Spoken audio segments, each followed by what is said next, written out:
Have you ever been in the middle of an argument, feeling a righteous fire in your chest, ready to defend yourself, and then suddenly your vision blurs? You feel that familiar, dreaded lump in your throat. Your voice cracks. And against your will, tears start to spill over. You are not sad. You are furious. You are frustrated. But your body is doing something you never asked it to do. The person you are arguing with looks at you. Their expression changes. They see weakness. They might even say, "Why are you crying? It is not that big of a deal." And that only makes it worse. You feel humiliated by your own reaction. You feel like a child having a tantrum when all you wanted was to be a strong, assertive adult. If you know this feeling, I want to offer you a completely different way to see yourself. We often think that crying during conflict is a sign that we are fragile. We think it means our system is weak. But I want you to consider the opposite. You are not crying because you lack capacity. You are crying because you have an excess of caring. Most people can stay cool in an argument because, frankly, they are only halfway invested. They are detached. But you? You are all in. You are running at full capacity. You care deeply about the truth, about the relationship, about the injustice. And any engine that runs that hard generates heat. So today, we are going to decode the phenomenon of angry crying. We will explore why your body tries to cool you down when you get too hot. And I will give you a toolkit of invisible strategies to help you stay in the room and stay in control.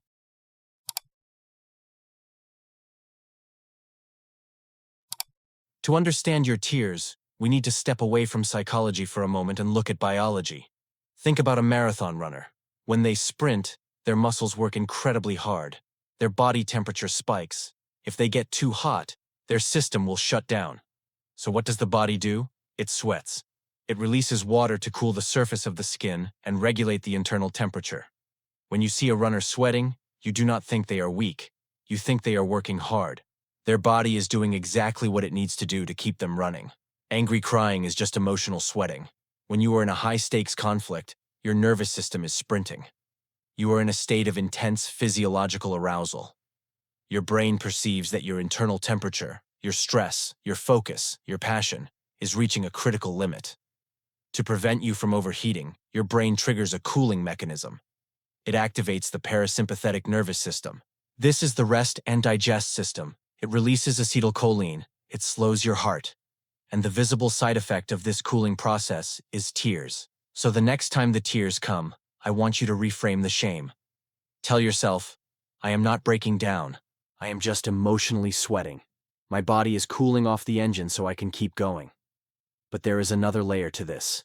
Your body is not just trying to cool you down. It is trying to save your life. I know you might feel betrayed by your body in these moments. You might feel like it is sabotaging your argument. But imagine that your body is an ancient, overprotective bodyguard. This bodyguard loves you fiercely. But it is also very old-fashioned. It thinks every conflict, even an argument with your boss or your partner, is a life-or-death situation. When the conflict gets intense, your bodyguard gets scared for you.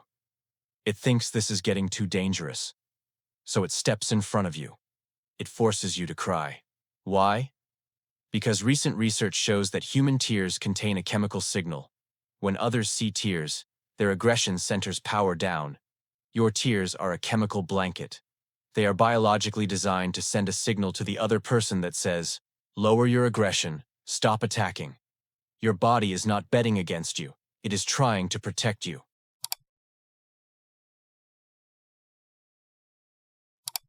Now we are going to move into the practical strategies. But before I do, I need to say something important. When you are in the middle of an angry cry, your prefrontal cortex, the thinking part of your brain, is often offline.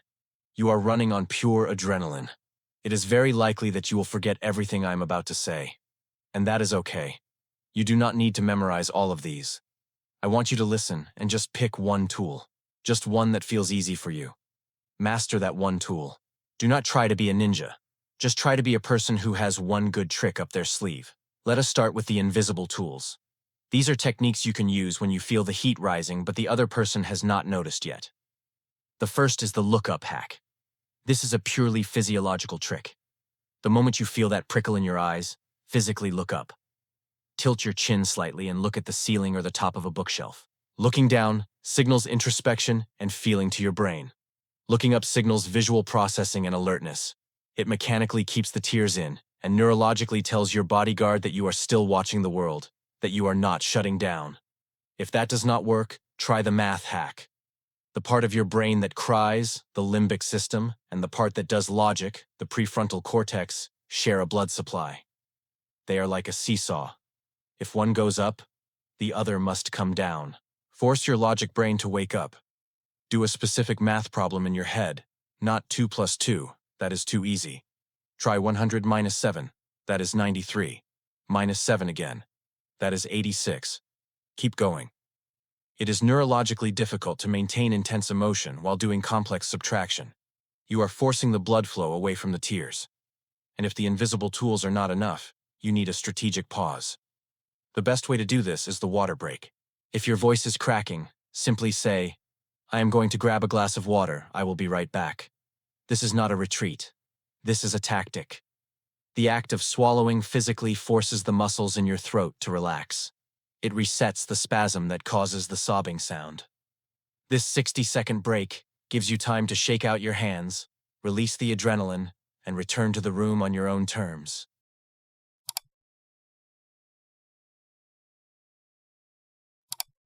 Finally, let us talk about the hardest scenario. It is too late. The tears are falling. The other person is looking at you. You feel the shame creeping in. If this happens, I need you to follow one absolute rule. Do not apologize. Do not say you are sorry or that you are a mess. That signals weakness. That signals that you have done something wrong. You have not. Instead, I want you to label and pivot. You need to tell them exactly what is happening so they do not misinterpret it. I want you to know that these are tears of frustration, not sadness. Or if you can, be even bolder. Say, "I care deeply about this issue, so I am having a physiological reaction. Please ignore it. I am listening, and I want to finish this conversation." By saying this, you do something incredibly powerful. You assert your agency. You are telling them that your biology is reacting, but you are still in charge. There is immense dignity in that. To cry, and yet to keep speaking your truth. That is not weakness. That is the definition of courage. I want you to know that this journey takes time. There will still be arguments where the tears come before you can catch them. And that is okay. Be gentle with your overprotective bodyguard. It is trying its best. Do not add the second arrow of shame to the first arrow of anger. Your capacity to feel this deeply, to be so invested, so passionate, that your body literally overflows, is also the source of your empathy, your creativity, and your power. You are not weak. You are just a high-performance engine that sometimes runs a little hot. So the next time the tears come, take a breath, look up, and remember, even your tears are proof that you are fully, unapologetically alive.